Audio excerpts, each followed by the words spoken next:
Hello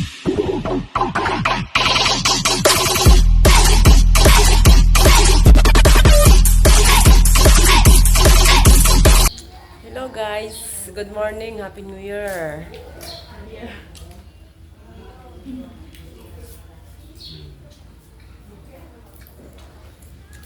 Dito sa pagkain.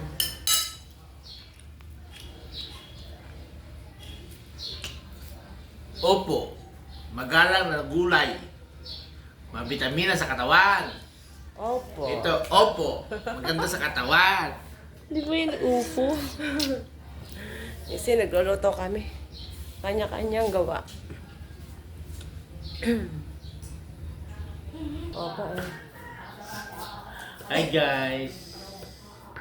Welcome to my channel, kay Arat TV. Ngayon guys, tapos na ang bagong taon, New Year. Ngayon ay dito kami guys, magluluto kami yung magluluto kami ng spaghetti. Magluluto kami ng kaldereta. Ito guys yung handa. May bisita daw yung aking pangalan na masipag at mabait. Yan, pa-opo-opo lang, na masipag, bait. Pero maganda naman siya.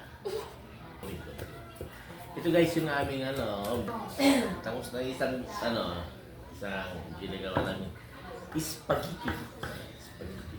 Spaghetti pang pahabang buhay at pagpatalino sa kaisipan ng mga bata. Hindi laging cellphone.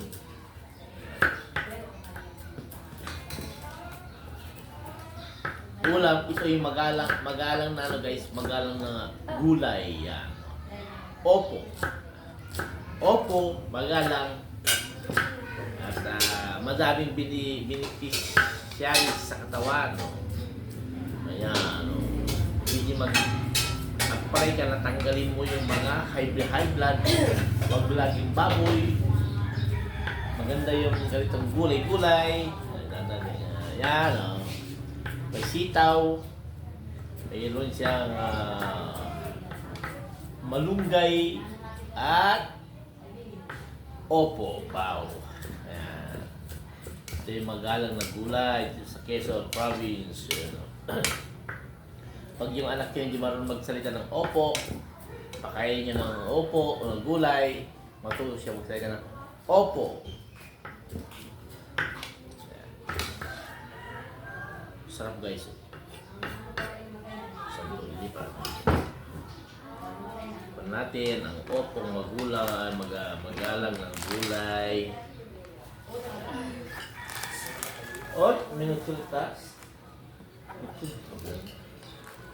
Opo sitaw. Harap.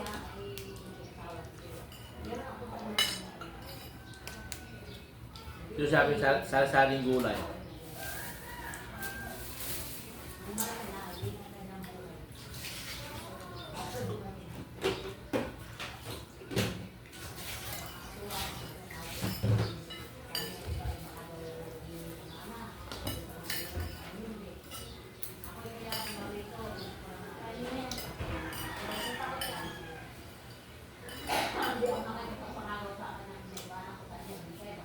Kain tayo guys.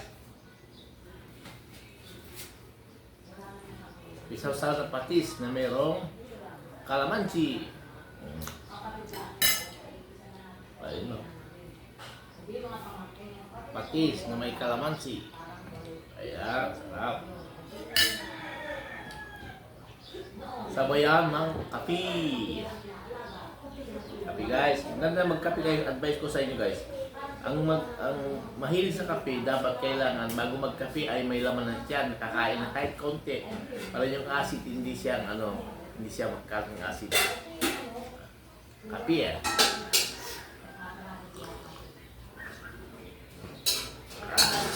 diba guys, sarap.